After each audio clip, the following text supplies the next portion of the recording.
वो इच्छाएं आपकी पूरी हो, आपकी ढेरों आपको शुभकामनाएं हम देते हैं। नए साल का आगाज और नया साल 2025 से भी बेहतर हो, इसकी हम कामना करते हैं। लेकिन इसके साथ साथ 2025 में बहुत सारी ऐसी घटनाएं घटी हैं जिस पर लगातार चर्चा हो रही है और शायद 2026 में भी उस पर हम चर्चा करते नजर आएंगे आपको। उसमें से एक जो चर्चा सबसे बड़ी चर्चा होती रही और साल के आखिरी दिन भी हम चर्चा करने के लिए आज आपके साथ मौजूद हैं, वो है SIR यानी स्पेशल इंटेंसिव रिवीजन।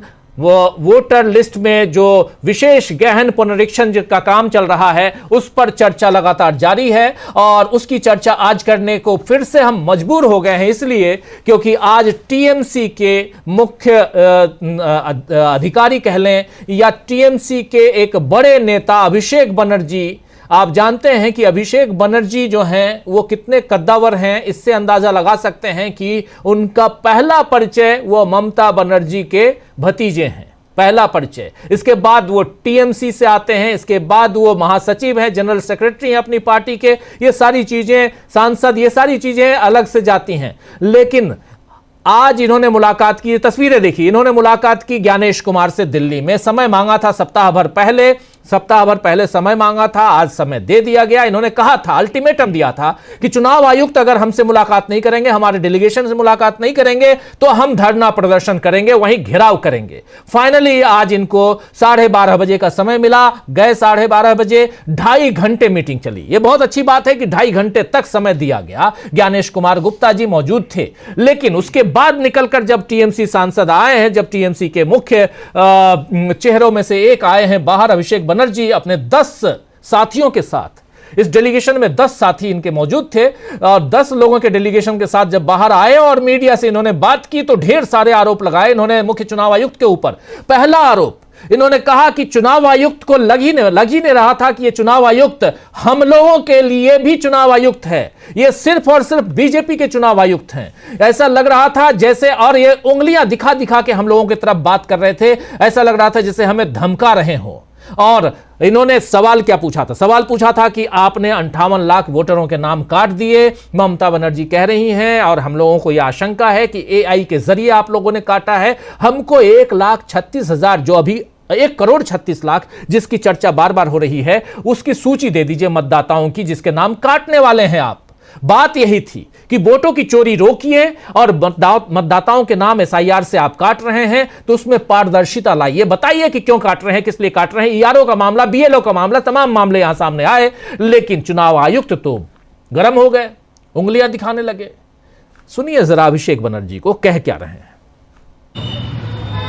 आज तृणमूल कांग्रेस की तरफ से 10 मेंबर ऑफ पार्लियामेंट और वेस्ट बंगाल गवर्नमेंट के senior cabinet minister, 10 members election commission के फुल बेंच के साथ, चीफ इलेक्शन कमिश्नर और 2 इलेक्शन कमिश्नर, इनके साथ हमारा एक मीटिंग पहले से तय था। तो 8-10 मुद्दों पे आज बात हुआ है और 12 बजे की मीटिंग शुरू हुआ, अभी 2:45 बज रहे हैं, 2.5 घंटा मीटिंग चला है।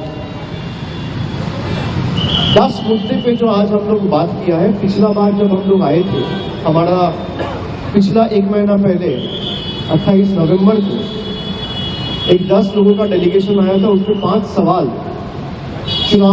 चुनाव आयोग से किया गया था, इलेक्शन कमीशन से किया गया था, जिसका पिछला बार एक भी सवाल का सटीक जवाब नहीं मिला।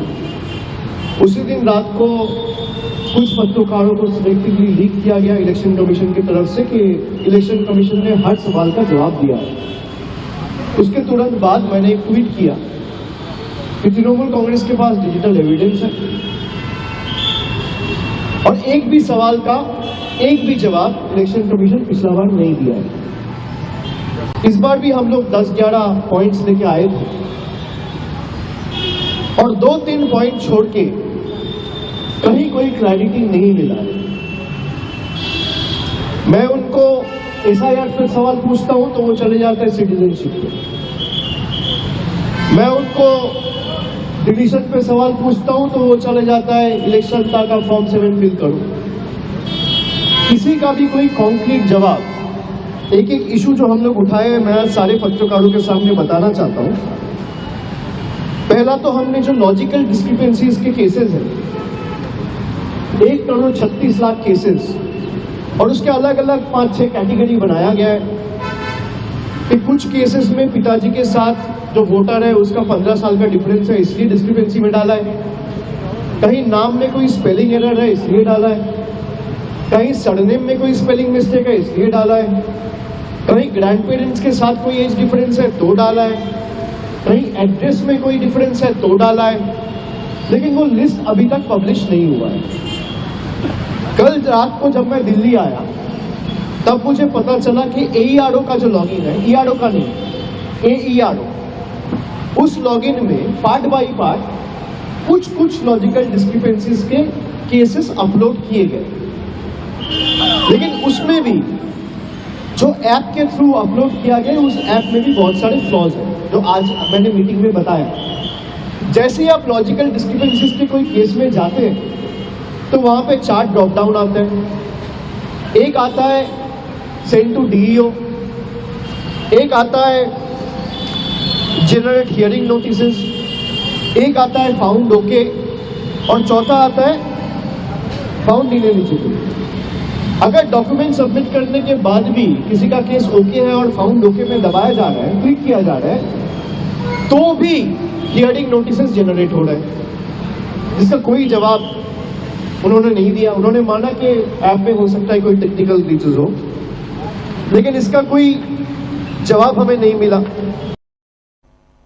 तो सुन रहे थे आप, यहां पे तमाम सवालों का जवाब ढूंढने की कोशिश, मांगने की कोशिश कर रहे थे अभिषेक बनर्जी। सीधे सीधे ज्ञानेश कुमार के दफ्तर में ज्ञानेश कुमार सामने बैठे हुए थे, लेकिन एक का भी जवाब ज्ञानेश कुमार की तरफ से नहीं मिला। और इसीलिए ये आकर बाहर जब मीडिया से इन तमाम मसलों को का जिक्र कर रहे हैं, इन तमाम मुद्दों की बात कर रहे हैं, तो साफ समझ में आता है कि कितनी परेशानी में यहां TMC है, जो चाहती है कि किसी न किसी रूप से कम ये तो बताया जाए कि वोटरों के डिलीशन की बात। अब वही कह रहे हैं कि जब हम ये पूछते हैं कि आखिर आपने ये लिस्ट क्यों बताई, ये क्यों बनाया, ऐसा क्यों हुआ, वैसा क्यों हुआ, तो कोई भी जवाब नहीं है। ए पूछता हूं B बताते हैं, B पूछता हूं तो C बताते हैं। यानी ये घुमाने का काम चुनाव आयोग कर रहा है। सीधे शब्दों में कहा जाए तो यहां पर ऐसे ही आरोप लगाते हुए नजर आए अभिषेक बनर्जी। अभिषेक बनर्जी एक तरफ यहां पर सीधे सीधे चुनाव आयोग के ऊपर हमला बोल रहे थे। चुनाव आयोग में इनकी मुलाकात 2.5 घंटे की हुई। इस मुलाकात के बाद मीडिया से चर्चा करते हुए हमला बोल रहे थे चुनाव आयुक्त के ऊपर, और एक विश्वास की जो खाई है वो और बढ़ती हुई नजर आ रही है। इसलिए क्योंकि अभिषेक बनर्जी ने इसके अलावा जो कहा है, इस तो बहुत छोटा सा हिस्सा हमने आपको दिखाया, कहा है कि चुनाव आयोग को हमने साफ साफ देखा, जिस ढंग से वो व्यवहार कर रहे थे, उंगलियां हमारी तरफ कर रहे थे, दिखाकर बात कर रहे थे, ये लग रहा था कि वो हमारे चुनाव आयुक्त हैं ही नहीं, ये बीजेपी के चुनाव आयुक्त हैं। चुनाव आयोग बीजेपी का चुनाव आयोग हो गया है। और अगर ऐसी बात अगर देश दुनिया में जाती है, मतदाताओं के बीच जाती है, तो समझ सकते हैं दोस्तों कि आप हमारे इस संवैधानिक ढांचा में कितनी ज्यादा गिरावट आ चुकी है, कितना चरमरा चुका है, ये पूरी की पूरी व्यवस्था कैसी खराब हो चुकी है, इसका आप अंदाजा लगा सकते हैं। इसीलिए अभिषेक बनर्जी की बातें यहां जो हैं वो बहुत महत्वपूर्ण है, जिस पर चर्चा होनी चाहिए। इन सबके बीच आज सुबह सुबह एक ट्वीट किया उधर मल्लिकार्जुन खड़गे आप जानते हैं कांग्रेस पार्टी के राष्ट्रीय अध्यक्ष हैं। उन्होंने पूरा लेखा जोखा यानी पूरा ब्यौरा रख दिया आज कि 2025 बीत तो रहा है, लेकिन 2025 में नरेंद्र मोदी की सरकार ने क्या दिया है, जरा ये देखिए। यहां साफ साफ साल के आखिरी दिन ये याद दिलाना जरूरी है कि 2025 भाजपा के 11वें साल में देश कैसा चला। जरा इसको और एक्सपोज कीजिए, जरा जूम इन कीजिए इसको। और यहां साफ साफ कह रहे हैं मल्लिकार्जुन खड़गे कि मनरेगा खत्म कर करोड़ों गरीबों के काम का अधिकार छीना, बिना तैयारी कर, बिना BLO ट्रेनिंग के SIR से करोड़ों लोगों का वोटिंग का अधिकार छीना, भाजपा की वोट चोरी पकड़ी गई, आर्थिक असमानता की खाई और गहरी हुई, टॉप 1% लोगों के पास भारत की 40% दौलत, रुपया पाताल की पाताल की ओर गिर रहा। आरबीआई ने $32 बिलियन यानी लगभग 2,80,000 करोड़ रुपए के यूएस डॉलर बेचे तो भी बात नहीं बनी, यानी रुपया गिर गया। इतने $32 बिलियन बेचने के बाद भी हमारी बात नहीं बनी, रुपया मजबूत नहीं कर पाई सरकार, भाजपा की सरकार। और युवा बेरोजगारी दर अब भी चरम पर है। पेपर लीक माफिया का खेल जारी है। मोदी जी के मित्र नमस्ते ट्रंप ने, डोनाल्ड ट्रंप की बात कर रहे हैं, मोदी जी के मित्र नमस्ते ट्रंप ने हमारे देश पर पूरे विश्व में सबसे अधिक टैरिफ थोपा। यह बात यहां कह रहे हैं मल्लिकार्जुन खड़गे। मल्लिकार्जुन खड़गे का यह ट्वीट काफी मायने रखता है यहां पे, क्योंकि इसके जरिए वो हमला बोल रहे हैं। लेकिन इसके अलावा पहलगाम आतंकी हमले के बाद हमारी शक्तिशाली सेना ने मुंह तोड़ जवाब दिया, पर भाजपा मंत्रियों ने हमारी कर्नल पर की शर्मनाक टिप्पणियां। अब जानते हैं सोफिया कुरैशी आती थी प्रेस कॉन्फ्रेंस के लिए और रखती थी अपनी जो ऑपरेशन चल रहे थे उसके विचार, उनकी खबरें देती थी मीडिया के जरिए देश को, और उनके ऊपर अभद्र टिप्पणियां हुई थी। उसका जिक्र यहां कर रहे हैं पहलगाम आतंकी हमले के बाद जो कुछ हुआ उस पर। तो उसके आगे कहते हैं यहां मल्लिकार्जुन खड़गे कि राष्ट्रपति ट्रंप ने कम से कम 60 बार किया मध्यस्थता का दावा, अब तो चीन ने भी मध्यस्थता की बात की है और मोदी जी हैं मौन। लेकिन अभी तक मोदी मौन है। मणिपुर में मोदी और शाह की नाकाम पर्दा डालने के लिए राष्ट्रपति शासन लगाया गया। जो नाकामी थी उस पर पर्दा डालने के लिए राष्ट्रपति शासन लगा दिए। मणिपुर में महंगाई से कोई राहत नहीं, जीएसटी कम करना केवल आंकड़ेबाजी निकली। दलितों, आदिवासियों, पिछड़े वर्गों और अल्पसंख्यकों पर अत्याचार बढ़े, यहां तक सुप्रीम कोर्ट के सीजेआई तक को भी नहीं बख्शा गया। ये लिख रहे हैं। आप याद कीजिए कैसे जूता फेंका गया था और कितनी अभद्र टिप्पणियां होती रही हैं सीजेआई के ऊपर। देश की राजधानी दिल्ली समेत पूरा उत्तर भारत जहरीली हवा से जूझ रहा है। कोई रोड मैप नहीं, केवल बड़बोलापन। जहरीली हवा, आप जानते हैं कितना पोल्यूटेड एयर यहां पे है पूरे उत्तर भारत में और खासकर दिल्ली एनसीआर में। उसके बाद भी इस पर कोई बातचीत नहीं, कोई भी रोड मैप नहीं। अरावली की बात यहां कर रहे हैं मल्लिकार्जुन खड़गे, कह रहे हैं अरावली को खनन माफिया को सौंप देने की साजिश। निकोबार, हसदेव, मुंबई मैग्रोव पर हमला, इन सब पे हमला, इसको सौंपने की कोशिश। और इसके बाद कह रहे हैं कुंभ हो या दिल्ली स्टेशन पर भगदड़, कफ सिरप से मासूमों की गई जान, जिम्मेदारी किसी की नहीं। कुल मिलाकर 2025 में भी भाजपाई लूट, भ्रष्टाचार और कुशासन देश की जनता पर हावी रहा। यह बात यहां कह रहे हैं मल्लिकार्जुन खड़गे। खड़गे साहब ने यहां साफ साफ पूरा लेखा जोखा एक विपक्ष के वरिष्ठ नेता का जो कर्तव्य होता है उन्होंने निभाया है, रख दिया है। सीधे सीधे एक चुनौती पेश कर दी है कि इसमें से अगर कोई भी काम आपने अच्छा किया है तो जरूर सामने रखिए। और इसलिए भी कि अब ये साल बीत रहा है, नया साल आ रहा है, नए साल में आपसे कुछ अच्छे की उम्मीद की जाए। और विपक्ष का काम ही है और साथ साथ मीडिया का काम भी है कि सत्ता पक्ष से सवाल करे, पूछे कि आपने बेहतर क्या किया, अच्छा क्या किया है। तो एक तरफ आप देखिए टीएमसी पश्चिम बंगाल का जिक्र इसलिए क्योंकि वहां चुनाव हैं, 5 राज्यों के चुनाव, और 2026 का आगाज जैसे होगा चुनाव की घड़ियां जो हैं वो टिक टिक टिक टिक करके हमें वहां तक ले जाएंगी जहां से चुनाव का आगाज हम देखेंगे। और उसको कवर डीबी लाइव हमेशा की तरह अच्छे से करेगा, आप तक ग्राउंड रिपोर्ट खूब सारा लेकर आएगा। लेकिन ऐसी रिपोर्ट्स का इंतजार आप कीजिए। लेकिन उन सब के बीच आज की रिपोर्ट, आज के इस न्यूज पॉइंट में हम थोड़ा सा रिकैप करने की कोशिश करेंगे पूरे इस 2025 साल को, और साथ साथ जो एसआईआर एक बड़ा मुद्दा है जिस पर गहमा गहमी का आलम है, और इन सब के बीच जिन मुद्दों का जिक्र यहां पर किया है मल्लिकार्जुन खड़गे ने, उन मुद्दों पर भी बात जरूरी है। यानी मल्लिकार्जुन खड़गे और अभिषेक बनर्जी की बातों से इस चर्चा की अब शुरुआत करते हैं। हमारे साथ कुछ वरिष्ठ साथी जुड़े हुए हैं, उनसे पहले आपका परिचय करवाता हूं और आगे बढ़ते हैं। देखिए इस वक्त हमारे साथ 4 वरिष्ठ साथी जुड़े हुए हैं। इधर स्टूडियो में 2 साथी हैं हमारे, प्रशांत टंडन जी हैं और समीर आत्मज मिश्र जी हैं, आप दोनों का स्वागत है। उधर इलाहाबाद से यानी प्रयागराज से जुड़े हुए हमारे साथी सुनील शुक्ला जी हमारे साथ हैं, और उधर भोपाल से जुड़े हुए हमारे साथी डॉक्टर राकेश पाठक जी। आप दोनों का भी स्वागत इस्तकबाल, आप चारों का एक बार फिर से स्वागत इस्तकबाल। और स्वागत इस्तकबाल आप तमाम दोस्त साथी शुभचिंतक जो अब तक जुड़ चुके हैं उनका भी, जो जुड़ने वाले हैं उनका भी। नए साल का आगाज और उससे पहले पुराने साल में क्या कुछ हुआ, इसका लेखा जोखा आप तक रखना जरूरी है। सबसे पहले डॉक्टर साहब आपके पास आना चाहता हूं। अभिषेक बनर्जी जो बातें कर रहे हैं, अभी आप सुन रहे थे, बहुत सारी खबरें बातें पढ़ चुके होंगे उनके बारे में, इस डेलीगेशन के बारे में और इस डेलीगेशन की ज्ञानेश कुमार से मुलाकात के बारे में आपकी टिप्पणी। देखिए डॉक्टर साहब, अभिषेक बनर्जी ने जो भी कुछ कहा है वो लगभग वैसा ही है जो पिछले कई सालों से, खासतौर से SIR वोटर लिस्ट में गड़बड़ी सामने आने के बाद से विपक्ष जो कहता आ रहा है कि चुनाव आयोग सत्ताधारी पार्टी के सहयोगी के रूप में, उसके साथ हम कदम एक साथी के रूप में दिखाई देता है। अभिषेक बनर्जी ने बाकायदा पूरा नजारा बता दिया किस तरह बात की जा रही थी, उंगलियां दिखाकर, किस तरह अपमानजनक रवैया रहता है। हमें नहीं भूलना चाहिए कि जिस दिन संसद भवन से 300 सांसद ज्ञापन देने जा रहे थे, तब भी चुनाव आयोग ने मिलने के लिए कोई मौका नहीं दिया और उससे पहले ही दिल्ली की पुलिस ने विपक्ष के तमाम नेताओं को हिरासत में ले लिया था। चुनाव आयोग ऐसा क्या है जिसके चलते सरकार की और भारतीय जनता पार्टी की इतनी ठकुर सुहाती करता रहता है? वो लोगों की समस्याओं पर बात करने को तैयार नहीं होता, लोगों के सवालों के जवाब देने को तैयार नहीं होता।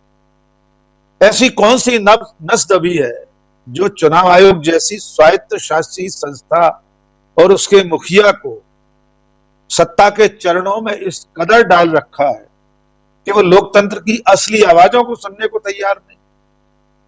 एक मजेदार वीडियो अभी वायरल हो रहा है ट्विटर पर, मैंने देखा। भारतीय जनता पार्टी के कोई पूर्व विधायक है ढाका विधानसभा, संभवतः बिहार में कोई ढाका विधानसभा है, वे आंकड़ों के साथ, संख्या के साथ बता रहे हैं। हमारी टीम चाहेगी तो हम थोड़ी देर में वो वीडियो भी दिखा देंगे। वे बता रहे हैं कि चुनाव हार गए, वे भूतपूर्व विधायक बताया गया उनको बीजेपी, कि उनके विधानसभा क्षेत्र में इतनी इतनी संख्या में लोग विदेश में थे, उनका वोट डल गया। इतने लोग मर चुके थे, उनका वोट डल गया। जिंदा थे, वे वोट डाल नहीं पाए। यानी भारतीय जनता पार्टी का एक पूर्व विधायक ये कह रहा है। तो इन आरोपों में कहीं ना कहीं कुछ तो ऐसी सच्चाई है कि चुनाव आयोग उसका जवाब दे। आयोग जिस तरह के काम करता रहता है, पहले जो दावे करता है उसका कैसे खंडन कर लेता है। अभी 2 दिन पहले फिर एक मामले में ऐसा ही साबित हो गया। पहले कहा था CCTV फुटेज नहीं दिखा सकते माताओं बहनों के, फिर खुद ही उसके वीडियो जारी करना शुरू कर दिए। और एक जो ताजा मामला है, मैं इस समय एकदम भूल रहा हूं क्या विषय है, 2 दिन पहले ही चुनाव आयोग की कथनी करनी का फर्क खुलकर सामने आ गया। यानी जी बिल्कुल एल्गोरिदम वाली बात थी। और जिसको इन्होंने कहा था, रिपोर्टर्स कलेक्टिव ने उसका बहुत ही विस्तार से स्टिंग ऑपरेशन के जरिए पूरी रिपोर्ट जारी की है। बिल्कुल। तो आयोग इतना इस दलदल में, इस कीचड़ में क्यों फंसा हुआ है, ये सचमुच में चिंताजनक बात है। अब देश के लोगों को समझना पड़ेगा, क्या हर राज्य का विधानसभा चुनाव या आने वाले समय के लोकसभा चुनाव इसी तरह होते रहेंगे? विपक्ष रोना रोता रहे, मीडिया सवाल पूछता रहे, जनता परेशान होती रहे, लेकिन आयोग किसी चीज का जवाब नहीं देगा। आखिर में इतना जोड़ देना चाहते हैं, मल्लिकार्जुन खड़गे ने देखा जाए तो पूरे साल का लेखा जोखा प्रस्तुत कर दिया है। डॉक्टर साहब, हम लोग अखबारों में आखिरी दिन 2 फुल पेज बनाया करते थे बीते साल की तमाम महत्वपूर्ण खबरों को लेकर, नजारों को लेकर, आपको याद होगा। ऐसा लगता है मल्लिकार्जुन खड़गे ने हमारा और आपका काम कर दिया। अब 2 पेज की जरूरत नहीं है। उन्होंने जो फहरिस्त सामने रख दी है कि 2025 में इस देश में जो कुछ हुआ वो ये बिंदु है, और जनता सोच ले सरकार ने इन तमाम मुद्दों पर क्या रवैया अपनाया। और साल का आखिरी दिन, जैसे बिस्मिल्लाह साल का बिगड़ा था मोदी सरकार का, चलते चलते आखिरी दिन भी चीन ने सीज फायर का दावा कर दिया है। हम तो ऐसा लग रहा है मंदिर का घंटा हो गया विश्व गुरु होते हुए, जिसकी मर्जी आती बजा जाता है। 65 बार डोनाल्ड ट्रंप दावा कर चुके, सीज फायर का भी 4 दिन पहले फिर किया था सर, और अब चीन ने कर दिया। कल को टिम्बकटू नाम का कोई देश भी अगर दुनिया में होगा तो वो भी दावा कर सकता है कि भारत पाकिस्तान की लड़ाई उसने रुकवाई थी। तो जितने मोर्चे हो सकते हैं, साल के आखिरी दिन हम अगर उनकी पड़ताल करने बैठे हैं, आंतरिक विषय हो या अंतरराष्ट्रीय विषय हो, सीमा की सुरक्षा का सवाल हो, आतंकवादियों के हमले हो। आज कितने दिन हो गए डॉक्टर साहब दिल्ली में आतंकवादी हमले को कोई सुध नहीं ले रहा, उसकी एंड तक कोई पड़ताल कोई। डॉक्टर साहब, बिहार का चुनाव बीत गया बिहार का चुनाव, तो क्या बंगाल के चुनाव में फिर कुछ ऐसा दोहराया जाएगा? तो ये सवाल जो इस साल पूछे गए थे, हम 2026 में भी पूछते रहेंगे, लेकिन इन सवालों ने ये बता दिया है कि ये पूरा 2025 नरेंद्र मोदी की नाकामियों का साल है। उनकी विफलताओं के खाते में 2025 हमेशा सिर उठाए खड़ा रहे। जी जी प्रशांत जी, एक बहुत महत्वपूर्ण यहाँ पे बातें जो हैं, हमारे साथ जुड़ गए हैं प्रेम कुमार जी भी। प्रेम कुमार जी, आपका स्वागत करता हूँ इस कार्यक्रम में। और बहुत महत्वपूर्ण हम लोग चर्चा कर रहे हैं प्रशांत जी, जिसमें अभिषेक बनर्जी से शुरुआत हमने की भी आज। अभिषेक बनर्जी ने जो आरोप लगाए हैं, जो बातें कही, 2.5 घंटे की मीटिंग, कुछ भी नहीं मिला, कह रहे हैं कुछ भी नहीं, कोई आश्वासन नहीं। कैसे देखा जाए चुनाव आयोग को, चुनाव आयोग के इस रवैये को? और अब चूंकि वहाँ के जनप्रतिनिधि एक बार के नहीं बल्कि 3 बार के सांसद अभिषेक बनर्जी अगर ये सीधे आरोप लगा रहे हैं तो बहुत दुखदाई है ये। जी देखिए, आज 2025 का आखिरी दिन है और अभिषेक बनर्जी जो बात कर रहे हैं वो पूरे 2025 में जो गतिविधियां चली हैं उसका सार है। ये अभिषेक बनर्जी अकेले भुक्तभोगी नहीं है। आप याद कीजिए कि उन्होंने राहुल गांधी के लिए भी ऐसे ही उंगली उठाया, कहा था 1 हफ्ते का समय दे रहा हूँ, एफिडेविट करें या माफ़ी मांगें, ये इसी तरह बोला था उंगली उठा के। और उसी वक्त जब ये विपक्ष के लोग जब गए, तमाम विपक्ष के नेता चुनाव आयोग के पास, इंडिया गठबंधन के नेता, उसी शाम कॉन्स्टिट्यूशन क्लब में एक बैठक चल रही जिसमें मैं भी था और वहाँ मेरी मुलाकात हुई दीपांकर भट्टाचार्य जी से, जो कि CPI-ML के महासचिव। उन्होंने एग्जैक्टली यही बात की 3 महीने पहले की, बिहार के चुनाव के पहले की बात है राजीव जी। और उन्होंने उस वक़्त भी यही कहा कि ज्ञानेश कुमार हम लोगों से उंगली उठा के बात कर रहा था और उन्होंने पॉइंट आउट किया कि आप ये उंगली नीचे कीजिए। तो ये ज्ञानेश कुमार क्या अपने आप को भारत का वायसराय समझ रहा है? भारत के संविधान में सबसे बड़ा संवैधानिक ऑफिस भारत का नागरिक है, उससे बड़ा कोई संविधान का ऑफिस नहीं है।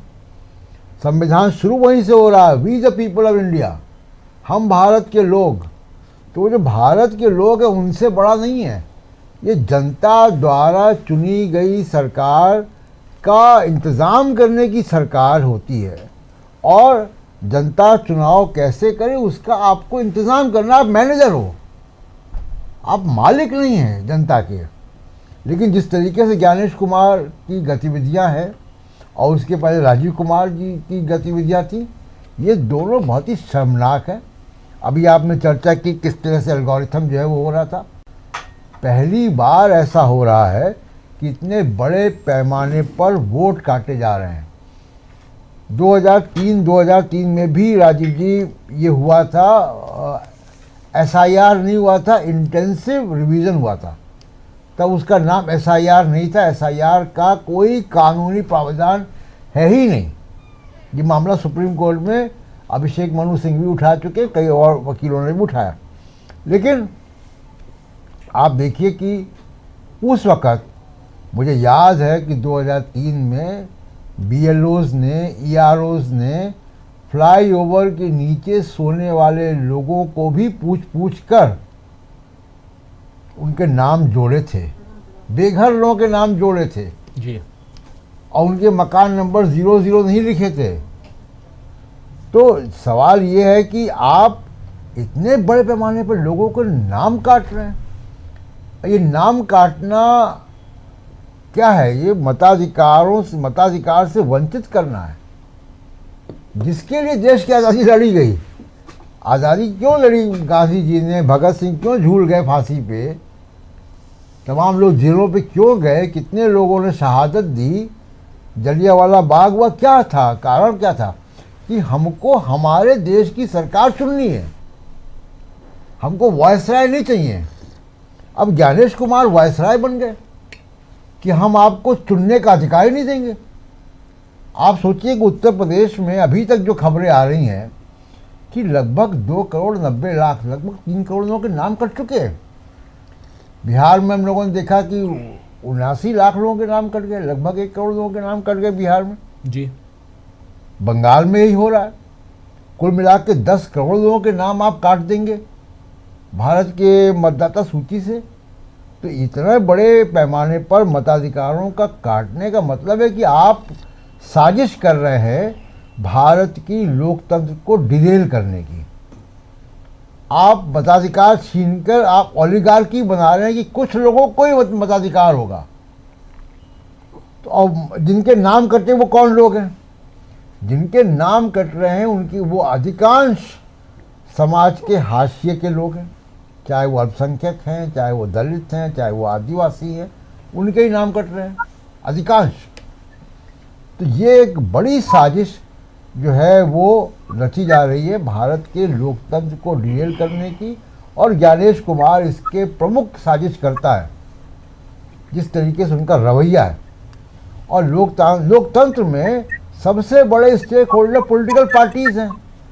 जनता का मैंडेट है उनको, 7 लाख वोट से जीत कर आए हैं जी अभिषेक बनर्जी, और तीसरी बार जीत कर आए। पिछली बार वो 3,40,000 वोट जीत कर आए थे।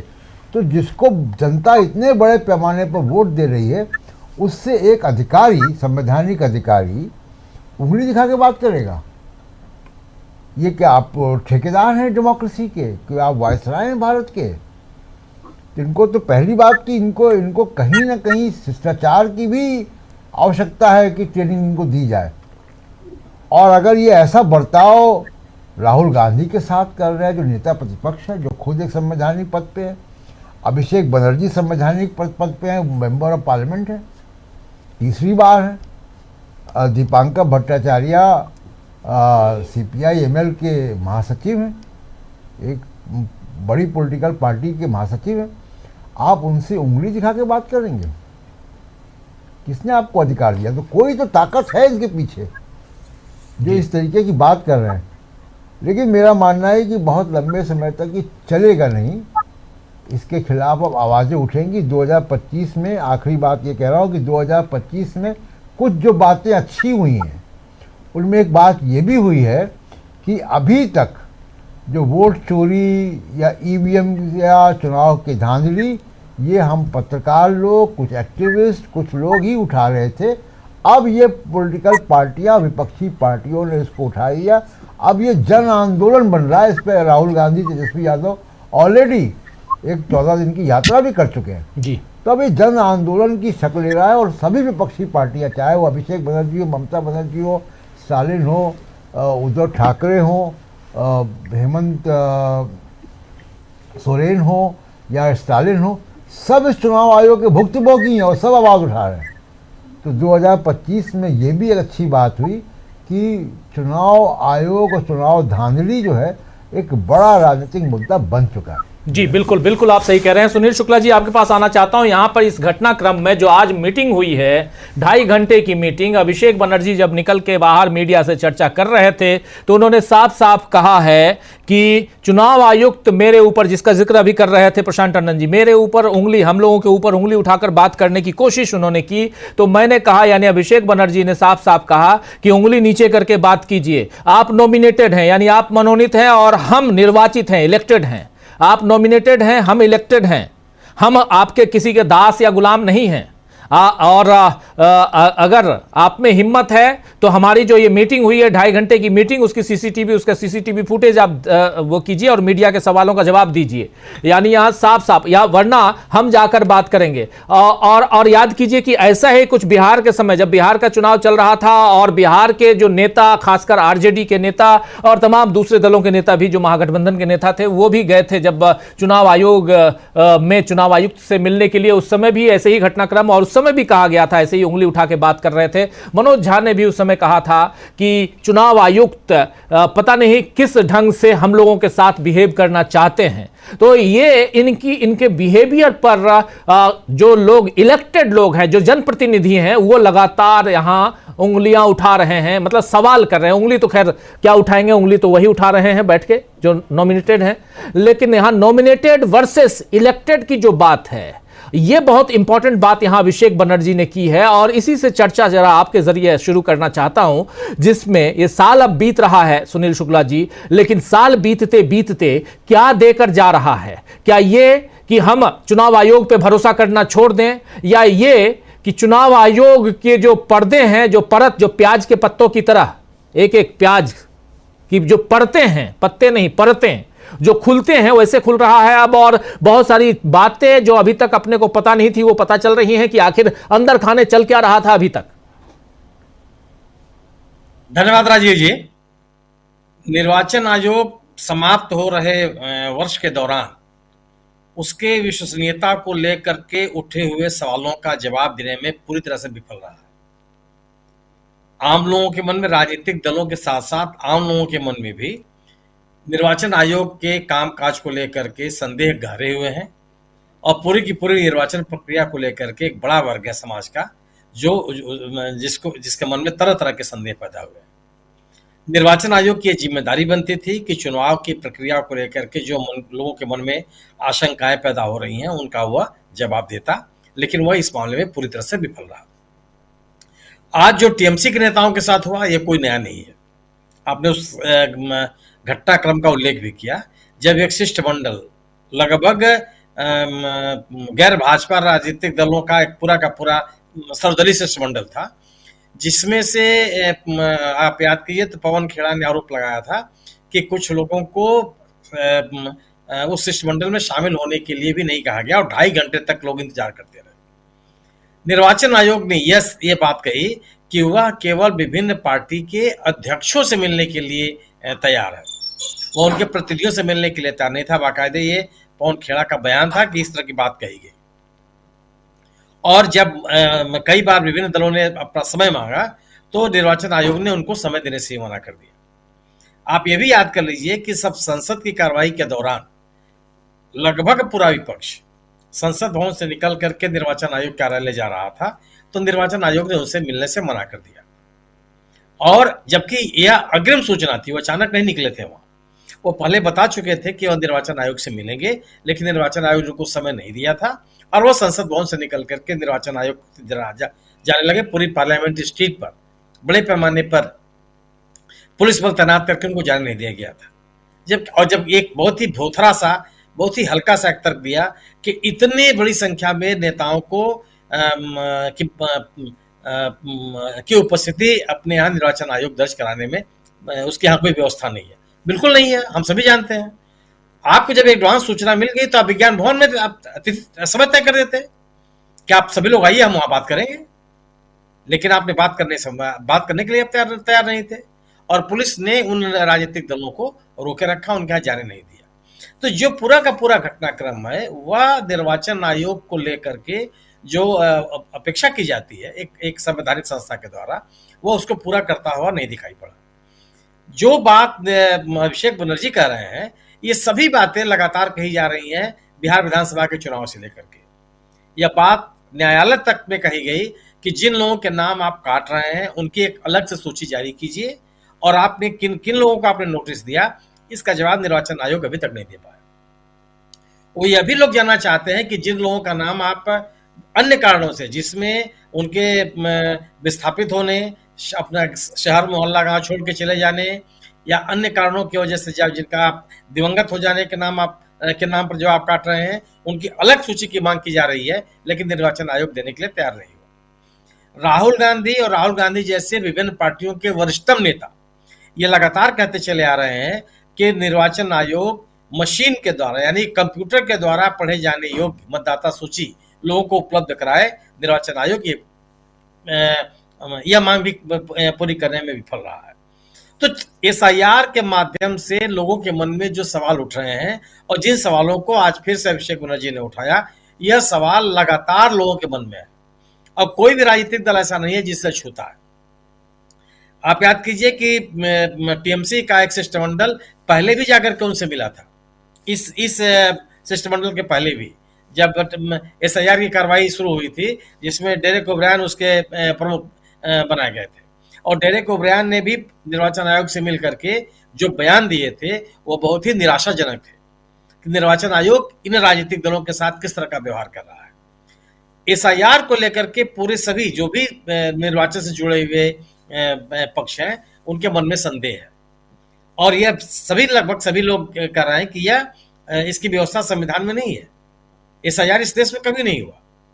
बार बार ये कहा जा रहा है कि 2003 में कोई भी एसआईआर नहीं हुआ था, रिवीजन हुआ था। रिवीजन और यह रिवीजन की प्रक्रिया हमेशा चलती रहती है। रिवीजन पूरे देश में एक साथ कराए जाने का भी कोई प्रावधान नहीं है, यह भी कानून की जानकार कर रहा है। अगर आपको रिवीजन कराना है, स्पेशल रिवीजन कराना है, तो आप किसी एक विधानसभा क्षेत्र या किसी एक लोकसभा क्षेत्र में करा सकते हैं।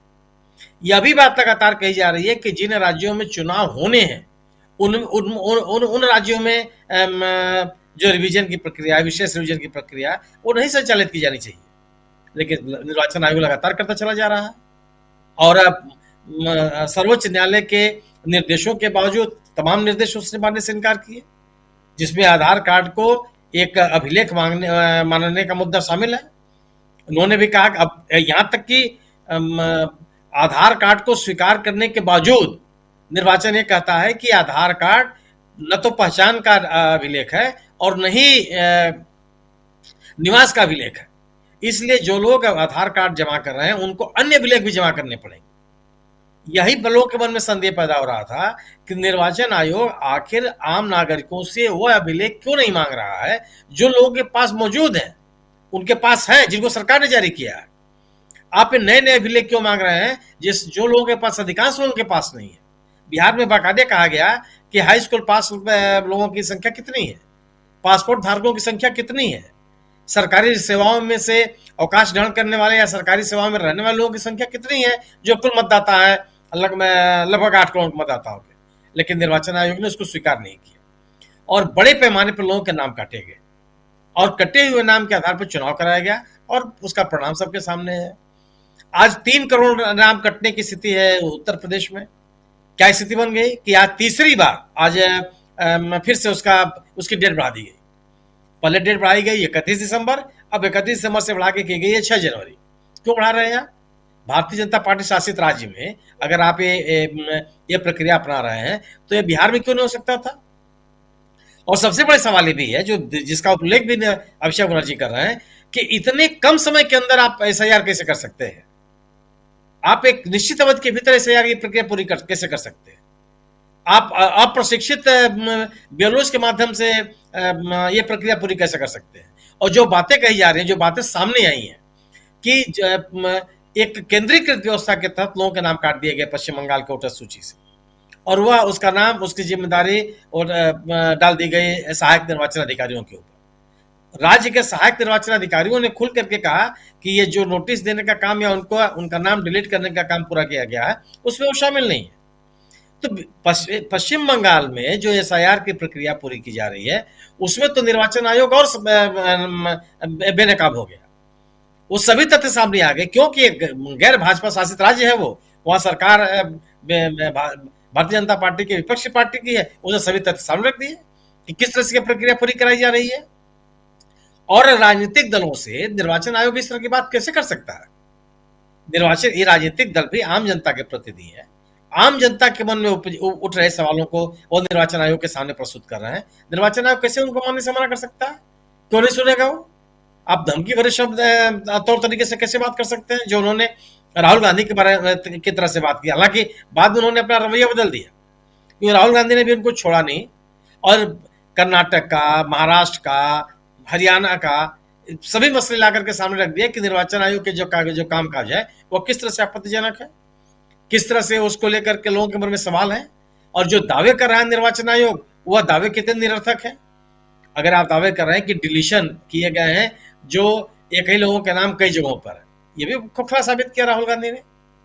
आप एक ही व्यक्ति का नाम, एक ही और भी विदेशी महिला का नाम आप 50 जगह, 60 जगह, 70 जगह, 200 जगह पर कैसे हो सकता है? कौन सी प्रक्रिया अपनाए हुए हैं? तो जो एसआईआर की प्रक्रिया या निर्वाचन आयोग के द्वारा चुनाव संचालित करने के जो तरीके अपनाए जा रहे हैं उसको लेकर के जो राजनीतिक दलों के मन में सवाल हैं, उन सवालों का जवाब निर्वाचन आयोग नहीं दे पाया है।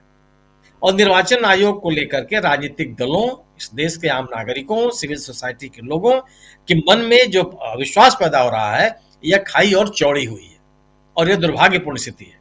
निर्वाचन आयोग की जिम्मेदारी बनती है कि वह इन जो सवाल राजनीतिक दल उठा रहे हैं उनका जवाब वो दे।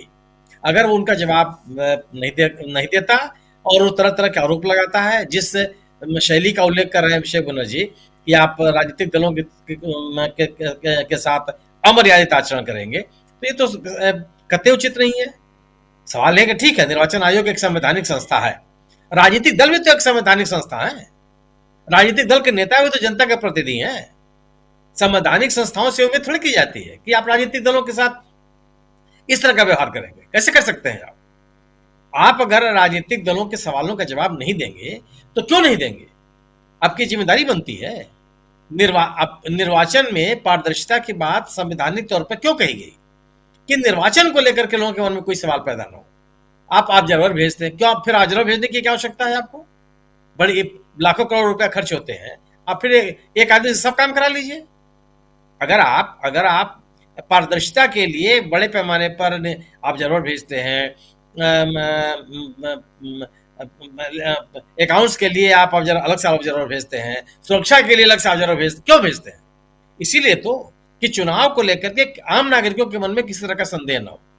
तो जो सवाल राजनीतिक दल उठा रहे हैं उन सवालों का जवाब न देकर के निर्वाचन आयोग अपने को बेनकाब कर रहा है। निर्वाचन आयोग के मन में जो लोगों के मन में संदेह है उन संदेहों को निर्वाचन आयोग को तत्काल दूर करना चाहिए। अभिषेक बनर्जी ने जो बातें कही हैं वह निश्चित रूप से यह एक तरह की चेतावनी है निर्वाचन आयोग के लिए कि वह इसको गंभीरता से ले, अन्यथा राजनीतिक दलों के द्वारा ये बात जो कही जाएगी निश्चित रूप से निर्वाचन आयोग के कामकाज को लेकर के आम लोगों के मन में जो संदेह है और वो बढ़ता चला जाएगा, जो किसी भी लोकतांत्रिक प्रक्रिया के लिए ठीक नहीं है। जी बिल्कुल सही आप कह रहे हैं, ये ठीक नहीं है जो कुछ हो रहा है। चुनाव आयोग को भरोसा कायम रखना होगा और जनता, और खासकर अभिषेक बनर्जी कह रहे थे कि पहले जो जनता है वो उसको वोटर बनाया जाता था और वो फिर अपने प्रतिनिधि को चुनते थे, लेकिन अब स्थिति ये हो गई है कि जनता को खुद वोटर बनना पड़ रहा है। पहले उनके पास चुनाव आयोग आता था, अब ये चुनाव आयोग के पास जा रहे हैं। कैसे यहाँ पर बिल्कुल उल्टी गंगा बहाई जा रही है। ईवीएम से इनका ये भी कहना था अभिषेक बनर्जी का कि ईवीएम मेन जो चोरी है वोटों की वो महत्वपूर्ण है, यहाँ सीधे सीधे वोटर लिस्ट की चोरी हो रही है। ईवीएम की चोरी तो बहुत छोटी चीज है, वोटर लिस्ट की चोरी हो रही है। इसके अलावा उंगली उठाना और ये तमाम बातें हुई ही। प्रेम कुमार जी, जल्दी से आपके पास आना चाहता हूं, फिर इधर स्टूडियो में हमारे साथी समीर जी भी हैं, इनके पास भी आता हूं। प्रेम कुमार जी, कैसे आप देखते हैं अभिषेक बनर्जी के और साल का आखिरी दिन आज और सीधे सीधे चुनाव आयोग से आमने सामने, ये कहें तो इनकी दो टूक उधर, लेकिन यानी टीएमसी की दो टूक, क्या चुनाव आयोग पर ये बातें कुछ छाप छोड़ के आएंगी? चुनाव आयोग कुछ यहाँ अपने आप को सुधारता हुआ नजर आता है आने वाले साल में? जी शुक्रिया राजीव जी। चुनाव आयोग को कई बार प्रतिनिधिमंडल राजनीतिक दलों का उनसे मिला और चुनाव आयोग ने राजनीतिक दलों को एक बार तो बाहर ही बिठाया कि हम मिलेंगे ही नहीं, चुन के मिलेंगे, कुछ लोगों से मिलेंगे। हरियाणा का आपको याद होगा जी। तो चुनाव आयोग राजनीतिक दलों से मिलना भी नहीं चाहता और मिलने के बाद नेताओं को जो उचित सम्मान है वो भी नहीं देना चाहता। तो अभिषेक बनर्जी, चूंकि अभी पश्चिम बंगाल में चुनाव हो रहा है, तो अभिषेक बनर्जी उन बातों को झेल रही हैं जो अब तक दूसरे लोग झेलते रहे हैं। लेकिन अभिषेक बनर्जी जो बात बोल रहे हैं कि अब जो प्रक्रिया बदल गई है, अब वोटर सरकार नहीं चुन रही है, बल्कि चुनाव आयोग वोटर को चुन रहा है कि कौन सरकार चुनेगा। ये जो हालात बने हैं, तो ये बात अभिषेक बनर्जी आज बोल रहे हैं, लेकिन नई बात नहीं बोल रहे हैं। ये इस साल के मध्य में कांग्रेस ने इस बात को, राहुल गांधी ने इस बात को, मल्लिकार्जुन खड़गे ने, अभिषेक मनु सिंघवी ने इस बात को बहुत मजबूती से कहा है। अब लेकिन साल के जाते जाते भी ये सवाल महत्वपूर्ण और महत्वपूर्ण बनता चला गया है, और आखिरी दिन भी ये सवाल उठ रहा है कि भारत की डेमोक्रेसी में ये जो बदलाव के लक्षण दिख रहे हैं, ये आत्मघाती लक्षण है। संसदीय चुनाव के हिसाब, प्रजातंत्र के हिसाब से ये बहुत ही खतरनाक बात है।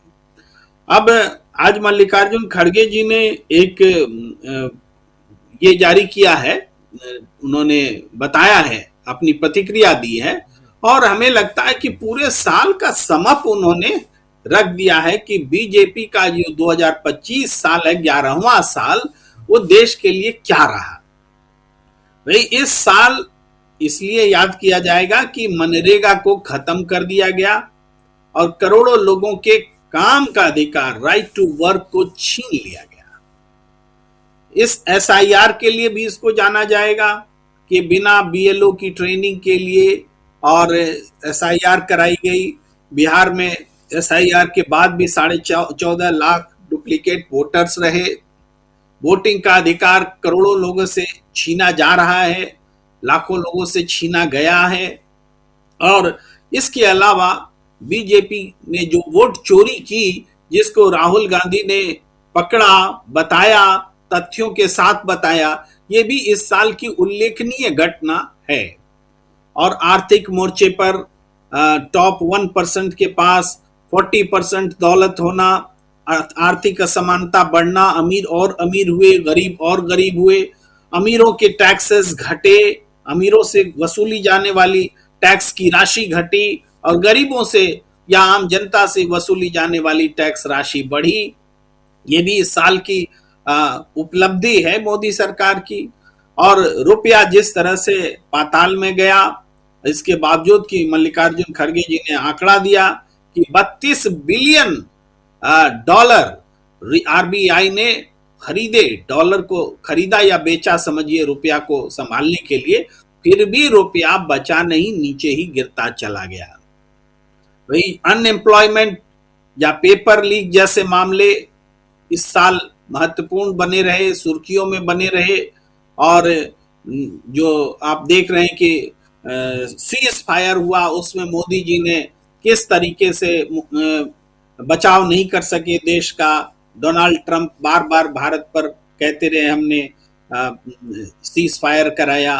रेसिप्रोकल टैरिफ थोपा गया, ये भी पहली बार हुआ। ये भी हमने देखा कि अमेरिका के में जो एनआरआई भारत के लोग रह रहे थे, उनको जंजीरों में बांध करके हिंदुस्तान में लाया गया। ये सारी उपलब्धियां हैं, मैं बस रिकॉल कर रहा हूं, और मल्लिकार्जुन खड़गे जी ने भी रिकॉल किया है, मैं उसमें कुछ जोड़ता भी चला जा रहा हूं। देखिए, पहलगाम आतंकी हमला हुआ, और पहलगाम आतंकी हमला इस तथ्य के बाद हुआ कि हम घर में घुस के मारते हैं। घर में घुस के पहले भी कई बार मारे, लेकिन आतंकी बार बार आके हमारे घर में घुसकर आतंक कर जाते हैं। हम सीज फायर करते हैं तो अमेरिका या चाइना के दबाव में मीडिएशन हो जाता है। अब हमारी सरकार कहती है नहीं, पाकिस्तान के कहने से हुआ। पाकिस्तान की बात मानने वाली हमारी सरकार है। पाकिस्तान के कहने से पहलगाम भी होगा और पाकिस्तान के कहने से सीज फायर भी होगा। मोदी सरकार का तो कुछ करना ही नहीं है। आतंकी हमला भी तुम ही करो, सीज फायर भी तुम ही कराओ।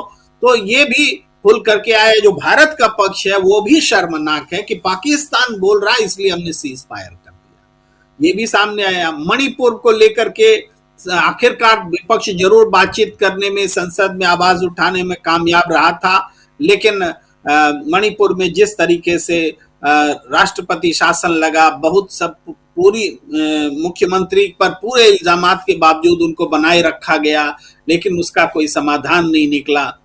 अब तो पूर्वोत्तर में आंच आ गई है कि पूर्वोत्तर के प्रति दुर्व्यवहार का मसला बड़ा हो गया है। तो जो ये केरोसिन जो है पूरे देश में पूरा फैला हुआ है, इसके सबूत मिल रहे हैं। महंगाई घट नहीं रही, जीएसटी ने कमर तोड़ रखी है, जीएसटी से लाखों करोड़ वसूले जा रहे हैं और सरकार कहती है कि ये हमारी उपलब्धि है। अगर जनता को चूसना ही उसकी कमर तोड़ना ही उपलब्धि है तो ये साल इस बात के लिए भी याद किया जाएगा। एससी एसटी और अल्पसंख्यक पर अत्याचार के लिए भी ये साल याद किया जाएगा। सुप्रीम कोर्ट के चीफ जस्टिस ऑफ इंडिया पर जूता चलने के लिए भी इस साल को याद किया जाएगा और पोल्यूशन के लिए भी इस साल को याद किया जाएगा। और अरावली पर जिस तरीके से परिभाषा 8 दिन में सुप्रीम कोर्ट ने बदला, उसके लिए भी याद किया जाएगा। कुंभ में भगदड़ मची, कप सिरप के मामले में मासूमों की जान गई, हेट जो घटनाएं हुई साल के आखिर में क्रिसमस के दौरान जो हमले हुए, या फिर बजरंग दलियों ने जो खुराफात दिखाया, वो सब भी देश याद रखेगा और उसको भी याद किया जाएगा। तो ये साल जो है राजीव जी, इतना इन चीजों को हम रिकॉल करके हमने बस याद दिलाना चाहा और बहुत अच्छे से मल्लिकार्जुन खड़गे जी ने इसको बजाबते ट्वीट करके दिखाया है। ये साल बताता है कि नरेंद्र मोदी ने किस तरीके से जनता के खिलाफ शासन दिया है। लेकिन इसका दूसरा पहलू बहुत संक्षेप में वो ये कि इन सब के बावजूद रजिस्ट्री फोर्सेस पहले से मजबूत हुई हैं, प्रतिपक्ष पहले से उसकी आवाज मजबूत हुई है, चुनावी सफलता नहीं मिली, लेकिन इसके बावजूद राजनीति में हस्तक्षेप जो है राहुल गांधी और कांग्रेस का मजबूत हुआ है। यानी हार के बावजूद प्रभाव के मामले में कांग्रेस, राहुल गांधी, अपोजिशन पहले से ज्यादा मजबूत दिखा है और चुनावी जीत के बावजूद भारतीय जनता पार्टी या नरेंद्र मोदी अविश्वसनीय हुए हैं, उनकी विश्वसनीयता गिरी है। जी बिल्कुल आप सही कह रहे हैं। विश्वसनीयता एक रिकैप है पूरे 2 साल, इस साल का 2025 का। लेकिन इसके अलावा जो आज आखिरी दिन जो कुछ हुआ उसमें टीएमसी का डेलीगेशन मिलने गया था अभिषेक बनर्जी की लीडरशिप में, उनके नेतृत्व में, और लेकिन वहाँ ज्ञानेश कुमार के साथ 2.5 घंटे की मीटिंग में जो कुछ निकल के आया वो बताने के लिए जब बाहर आए तो चौंकाने वाले उन्होंने खुलासे किए, बातें बताई, जिसमें उंगली उठाकर उनकी तरफ, डेलीगेशन की तरफ बात करते हुए ज्ञानेश कुमार का जिक्र किया इन्होंने और साफ साफ कहा कि ज्ञानेश कुमार जिस ढंग से बिहेव कर रहे थे वो कतई नहीं लग रहा था कि एक जनप्रतिनिधि से, जनप्रतिनिधियों की टोली से या उस डेलीगेशन से बात कर रहे हों। लेकिन इसको अगर देखा जाए 2026 के लिहाज से तो इसको कहाँ पाते हैं आप समीर जी? जी राजीव जी, बहुत एक एसआईआर और चुनाव आयोग पूरे साल भर चर्चा में रहा और आज आखिरी दिन भी चुनाव आयोग ने यही बताने की कोशिश की है कि विपक्ष, उसकी निगाह में विपक्ष की क्या अहमियत है। लेकिन बड़ा सवाल यह है कि आखिर मुख्य चुनाव आयुक्त को इतनी अहमियत किसने दे दी है कि वो पूरे के पूरे विपक्ष का इस तरीके से अपमान करे। प्रशांत जी जैसे कह रहे थे कि दीपांकर भट्टाचार्य जब वो लोग मिलने गए तो उन्होंने भी इस तरह से, और उन्होंने भी समझाया कि आपका ये तरीका नहीं है जनप्रतिनिधियों से बात करने का, किसी भी अधिकारी का। आप संवैधानिक पद पर बैठे हुए हैं, लेकिन यहाँ जो लोग आपसे मिलने आए हैं वही इस संविधान के निर्माता हैं। वो लीगेसी वही है, वो संविधान के निर्माता है, कानून के निर्माता हैं, उनके साथ आपका ये व्यवहार नहीं है। लेकिन इन सब के बावजूद 2026 के लिए ये दिखाई पड़ रहा है कि चुनाव आयोग को ये चाहे जिसने ये अधिकार दिया हो, किसी की भी बैकिंग हो, पर अब वो बैकफुट पर आने लगा है। पश्चिम बंगाल में जिस तरीके से डीडुप्लीकेशन के मामले थे, जो नोटिस वाले मामले थे, उनमें जिस तरह से वो बैकफुट पर आया है, लगातार जिस तरह से तमाम मतदाता सूची के मसले हो या फिर वोट चोरी के मसले हो, इनका जिस तरह से खुलासा हुआ है, उसने चुनाव आयोग को भी आईना अच्छे से दिखा दिया है कि आप कितना भी उंगली दिखाकर ये कहें कि हलफनामा दीजिए, माफ़ी मांगिए, लेकिन सच्चाई लोगों के सामने है। तो एक अच्छे संकेत भी दिखाई पड़ रहे हैं और बहुत ज़्यादा कोई लगता नहीं है कि चुनाव आयोग अब मनमाने तरीके अपना पाएगा। इसलिए नहीं मैं कह रहा हूं कि चुनाव आयोग कमज़ोर हो गया है, क्योंकि चुनाव आयोग मनमाने तरीके अपनाने के जितने भी प्रयोग कर सकता था बहुत कुछ कर चुका है और सारे प्रयोग उसके सामने आ गए हैं। सामने क्या आ गए हैं? विपक्ष के जो ये आरोप हैं वो साबित होते चले जा रहे हैं लगातार कि वो भारतीय जनता पार्टी के साथ मिलकर उसी को चुनाव जितवाने के लिए काम कर रहा है। तो ये चीज़ें सामने आई हैं और इसका असर दिखाई पड़ रहा है। अब देखते हैं, हालांकि बिहार में तो एसआईआर के ज़रिए जो कुछ करना चाहता था चुनाव आयोग उसने कर लिया है, लेकिन अभी मामला सुप्रीम कोर्ट में है। सुप्रीम कोर्ट में बहस आखिरी दौर की अभी बाकी है और ये सारी चीज़ें भी उसमें आएंगी। अब एक ये चीज़ भी जुड़ गई है राजीव जी कि किस तरीके से राजनीतिक दलों के साथ बर्ताव है चुनाव आयोग का। चुनाव आयोग का बर्ताव राजनीतिक दलों के साथ ही नहीं है, न्यायपालिका के साथ भी है। किस तरह से एसआईआर के मामले में जो सुनवाई होती रही और वो लगातार इसको इस प्री जुडिस मामले पर आगे बढ़ता चला गया, वो ये भी दिखा रहा है कि वो न्यायपालिका का कितना सम्मान कर रहा है। तो ये जो न्यू इलेक्शन कमीशन अपने को बता रहे हैं ज्ञानेश कुमार जी, अब उनके लिए एक चुनौती बड़ी है और ये कहीं ना कहीं ये बौखलाहट भी दिखा सकती है, बौखलाहट का भी नतीजा हो सकता है जो वो इस तरह से बर्ताव कर रहे हैं, इस तरह से बातचीत कर रहे हैं। 3 बार के सांसद, उनसे जितने लोग मिलने गए हुए थे सब चुने हुए जनप्रतिनिधि हैं, बड़े नेता हैं और डेरेक ओब्रायन थे, उसमें बहुत सारे सीनियर लीडर्स हैं, वो आपके सामने गए हुए हैं, लेकिन आप उनके साथ इस तरह से बात कर रहे हैं। और सब ऐसा नहीं है, कानूनी और संवैधानिक मुद्दों की जानकारी रखने वाले लोग हैं। ऐसा भी नहीं है कि आप ऐसे आए। किस तरीके से जब सुप्रीम कोर्ट ने बताया कि कैसे इन्होंने पूरी की पूरी जो कानून बनाने की शक्ति है पार्लियामेंट की, वही हड़प ली है। अब तो ये इन सारे मुद्दों पर कहीं ना कहीं चुनाव आयोग बैकफुट पर है। 2026 में कुछ बेहतर नतीजे आएंगे। बेहतर नतीजों का मतलब मुझे ये लगता है कि चुनाव आयोग जैसी संवैधानिक संस्था, अगर उस पर इतना अविश्वास लोगों का हो जाए, वहाँ केवल राजनीतिक दल ही नहीं, आम लोग भी ये मानने लगे कि चुनाव आयोग सर भी भारत एक राजनीतिक दल के लिए काम कर रहा है, ये बड़ी खतरनाक स्थिति है। लेकिन इस खतरनाक स्थिति का इतना ज़्यादा खुलासा अब हो चुका है कि अब लगता नहीं है कि चुनाव आयोग बहुत कुछ करने की स्थिति में है और बहुत कुछ निर्भर करेगा कि सुप्रीम कोर्ट का इस बारे में जो बिहार में एसआईआर का मुद्दा है, जिस पर बहुत सारी पिटीशंस है, उस पर सुप्रीम कोर्ट का फैसला क्या आता है।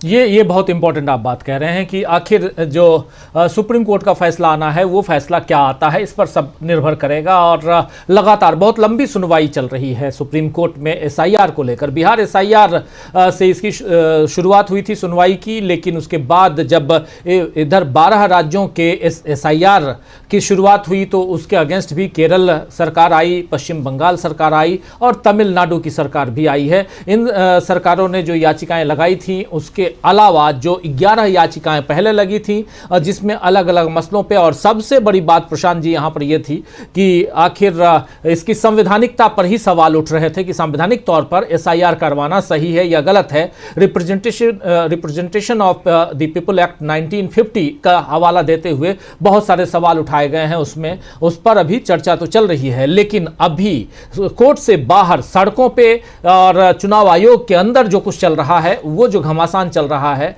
वो कहीं ना कहीं विश्वास की कमी को दर्शाता है। और ऐसी कमी के बीच अगर 2026 के जो 5 राज्यों के चुनाव हैं उस पर अगर थोड़ी सी निगाह डाली जाए तो क्या कुछ दिखाई देता है आपको? क्या इसमें भी हश्र वही होने जा रहा है जो बिहार का हुआ? और अगर ऐसे ही होने जा रहा है तब तो पूरा का पूरा खत्म हो जाएगा। एक विश्वास जो थोड़ा बहुत जिसको आप वापस ला सकते हैं उसको खत्म होते हुए हम देखेंगे। चुनाव आयोग से ज़्यादा जिसकी साख जो है दांव पे है वो सुप्रीम कोर्ट है। आप ये देखिए कि बिहार से 24 जून से ये आदेश आता है और अगले ही दिन सुप्रीम कोर्ट में याचिकाएं चली जाती हैं।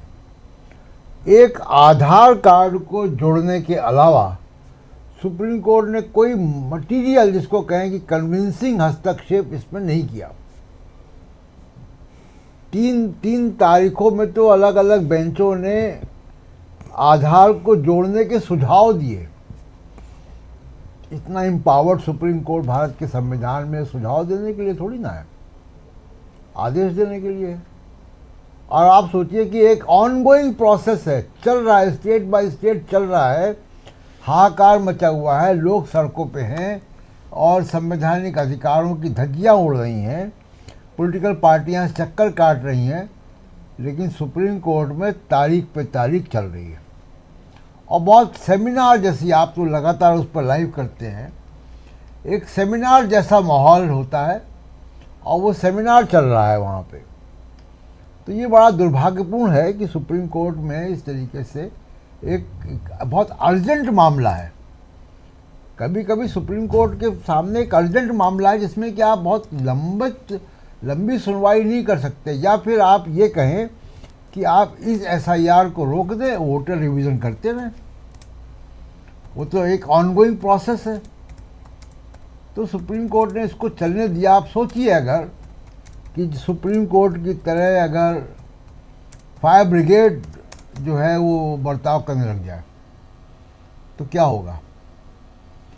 कोई फ़ोन करेगा कि बिल्डिंग में आग लग गई है, वो आप बिल्डिंग के बाहर खड़े होकर आप चर्चा करते रहिए कि आग बुझानी कैसे है, सीढ़ी लगेगी कि पाइप लगेगा, पानी से बुझाएं कि गैस से बुझाएं, कि कंबल डाल दें, कि रेत से बुझाएं। तो आप ये चर्चा करते रहिए, बिल्डिंग जो है वो जल के राख हो जाएगी। तो ये जो फायर फाइटिंग है, कॉन्स्टिट्यूशनल फायर फाइटिंग, वो सुप्रीम कोर्ट बहुत लंबे खींचा जा रहा है, जिसको फिल्मी डायलॉग के आधार के उस पर कहूँ कि तारीख पे तारीख जो है वो दी जा रही है। तो ये बहुत ही दुर्भाग्यपूर्ण है पूरा मसला। और मुझे ऐसा लग रहा है कि देखिए जिसकी चर्चा आप कर रहे हैं, वेस्ट बंगाल के चुनाव भी ऐसे ही होंगे। तो अगर इस एसआईआर पे वेस्ट बंगाल के चुनाव होंगे और उसको प्रभावित किया जाएगा जैसे बिहार के चुनाव को प्रभावित किया गया, हम लोग बिहार में थे और हमको मालूम है कि बिहार का जो नतीजा है वो बिहार में जो हमको ज़मीन पर दिख रहा था उससे मेल नहीं खा रहा है। लेकिन अगर ये होता रहा तो मैं बड़े दावे के साथ राजीव जी कह सकता हूँ कि 2025 जो तय करके जा रहा है, अभी कुछ घंटे बाद हम नए साल में जाएंगे, 2026 में चुनाव आयोग, सुप्रीम कोर्ट और सरकार, इन तीनों को जो जिस तरीके से जनता ने अरावली मामले पे यू टर्न करवाया है, सरकार का भी और सुप्रीम कोर्ट का भी, ये इलेक्शन कमीशन पे भी यू टर्न कराना पड़ेगा। ये जनता की ताकत है कि जनता ज्ञानेश कुमार की उंगली को नीचा कर देगी।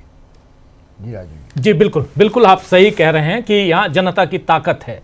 और लेकिन इस ताकत, एक तरफ अरावली का मामला हो या ऐसे जेनजी का मामला आ रहा था बीच में, इस पर भी, और राहुल गांधी ने जब जेनजी का जिक्र किया अपने एक ट्वीट में, उसके बाद से थोड़ी सी हलचल सत्ता पक्ष में भी मची और लगातार जेनजी का जिक्र, अभी तो मन की बात तक में प्रधानमंत्री जेनजी का जिक्र कर रहे थे। चलिए, लेकिन सुनील शुक्ला जी, जब हम रिकैप करते हैं तो क्या लगता है आपको इस पूरे जो 2025 जो बीत रहा है, इस 2025 का अगर कोई एक इंसिडेंट, एक इवेंट जो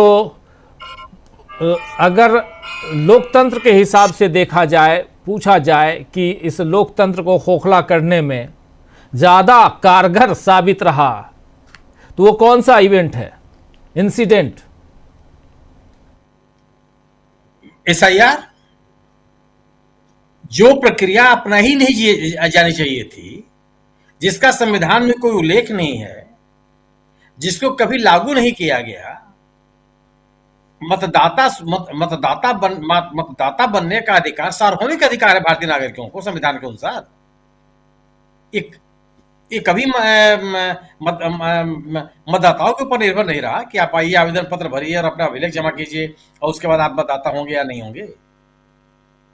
जो भी निर्वाचन आयोग के द्वारा मतदाता सूची के पुनरीक्षण का जो भी कार्यक्रम शुरू किया गया, जब कभी भी शुरू किया गया, प्रतिवर्ष किया जाता है लगातार, उसका उद्देश्य ही होता है कि ज्यादा से ज्यादा संख्या में लोगों को मतदाता सूची में शामिल किया जाए। भारतीय जनतंत्र के इतिहास में यह पहली बार हो रहा है जिसमें लोगों का नाम मतदाता सूची से काटना भी लक्ष्य रखा गया। एसआईआर की प्रक्रिया जब शुरू हो रही थी, तभी आप याद कीजिए, जब ये बिहार में, तो मुख्य निर्वाचन आयुक्त ने कहा कि 2 करोड़ लोगों के नाम कटेंगे। किस आधार पर इस बात को कह सकते हैं आप? और उन्होंने सीधे सीधे कहा कि 2 करोड़ लोगों के नाम कटेंगे। अरे क्यों कटेंगे? और जिन लोगों के नाम कटेंगे उन लोगों का नाम पारदर्शी तरीके से क्यों नहीं रखा जाएगा? जिस प्रक्रिया को लेकर के तमाम गैर भाजपा शासित राज्य सरकारें सुप्रीम कोर्ट चली हैं, अगर लोकतंत्र में निर्वाचन की प्रक्रिया ही पारदर्शी नहीं होगी तो फिर किस बात का लोकतंत्र, किस बात का जनादेश, और कौन सा जनादेश जिसके आधार पर सरकार का गठन होगा? अगर आप मतदाता सूची भी अपने मन से सत्तारूढ़ दल के हिसाब से बनाने लगेंगे और निर्वाचन आयोग पर सत्तारूढ़ दल के लिए काम करने का आरोप लगने लगेगा, लोकतंत्र पर इससे बड़ा हमला क्या है? कौन सी बात कर रहे हैं आप? जो आपने निर्णय लिया वो संविधान में उसका उल्लेख नहीं है। जिस तरीके से उस प्रक्रिया को पूरा कर रहे हैं वो गैर संवैधानिक है। जिन उद्देश्यों के साथ आप कर रहे हैं वह गैर संवैधानिक है और जनता के खिलाफ है, लोकतंत्र के खिलाफ है। जो तरीका अपना जो पारदर्शी नहीं है वो लोकतंत्र के अनुकूल नहीं है। राजनीतिक दलों से विमर्श किए बगैर आप इस प्रक्रिया को चला रहे हैं, यह लोकतंत्र के पक्ष में नहीं है। इस प्रक्रिया को लेकर के लोगों के मन में जो सवाल पैदा हो रहे हैं उसका कोई जवाब नहीं देंगे, यह लोकतांत्रिक तरीका नहीं है। पूरी की पूरी प्रक्रिया ही आप लोकतंत्र को कमजोर करने में लगे हुए हैं। अगर विपक्ष की बात को आप नहीं सुनेंगे तो फिर तो सरकार के लिए थोड़ी होता है निर्वाचन आयोग। निर्वाचन आयोग तो पूरे देश का है, विपक्ष उसमें पूरे देश में शामिल है और आप उनकी बात सुनने के लिए नहीं तैयार होंगे। और जो तरीका बने, आप सोचिए, कभी भी नहीं हुआ स्पेशल रिवीजन, कभी उस राज्य में कराया ही नहीं गया जहां चुनाव होना है। इतने आप 2003 की बातें करते हैं, 2003 का रिवीजन कितने महीने चला था? वो 2 महीने के अंदर, 1 महीने के अंदर, 3 महीने के भीतर क्यों करना चाहते हैं भैया? कौन सी प्रक्रिया पूरी कर लेंगे? कौन सा पानी में भीग रहे हैं? सबको समय दीजिए, सब अपने हिसाब से इस प्रक्रिया को पूरी कर लीजिए। लेकिन पूरा का पूरा पूरी की पूरी मतदाता सूची को रद्द कर देना और नए सिरे से मतदाता सूची तैयार करना, यह तो संवैधानिक नहीं है। यह तो इसका कोई प्रावधान नहीं किया गया है। मतदाता सूची एग्जिस्ट करेगी, उसमें उसको अद्यतन किया जाएगा। अद्यतन करने की प्रक्रिया में जो लोग दिवंगत हो चुके होंगे उनके नाम कटेंगे, जिन लोगों के नाम, जो लोग शामिल नहीं है उनका नाम जोड़ा जाएगा। और नाम जोड़े जाने की भी जिम्मेदारी निर्वाचन आयोग की होगी। निर्वाचन आयोग घर घर जाएगा, वह खुद इस बात का भौतिक सत्यापन करेगा कि कौन व्यक्ति किस मोहल्ले में और किस मोहल्ले के किस घर में रह रहा। यह काम तो आम मतदाताओं के ऊपर नहीं छोड़ा जा सकता था, आपने ऊपर तरीका अपना लिया। और दुनिया के किस देश में प्रक्रिया अपनाई जाती है?